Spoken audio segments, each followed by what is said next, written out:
এই যে জলের কুণ্ডটি দেখছেন, এটা কোনো সাধারণ কুণ্ড নয়। এর 70 ফুট নিচে আছে একটা রহস্যময় শিবলিঙ্গ। এই শিবলিঙ্গটি বছরে কেবলমাত্র একবারই দেখা যায়। আর এই শিবলিঙ্গের সামনেই আছে নাগলোক বা পাতাল লোকের গুপ্ত দুয়ার, যেখানে যাওয়ার সাহস আজ পর্যন্ত কেউ করতে পারে। এই রহস্যময় কুণ্ডটির নাম নাগকুয়ো, যেটা বারাণসীর কাশীতে কারকোট নাগেশ্বর শিব মন্দিরে অবস্থিত। এই মন্দিরের গর্ভগৃহে একটি শিবলিঙ্গ আছে, যেটা অনেক পরে স্থাপন করা হয়েছে।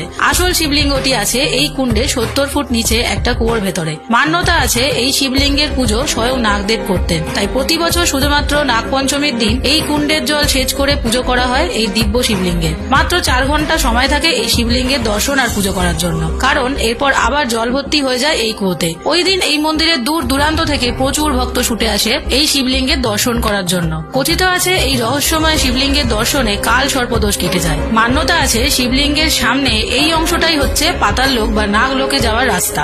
মানুষের বিশ্বাস আজও সেখানে কোটি কোটি সাপের বাস আছে। কোনোদিন কাশী গেলে এই রহস্যময় শিবলিঙ্গের দর্শন অবশ্যই করবেন।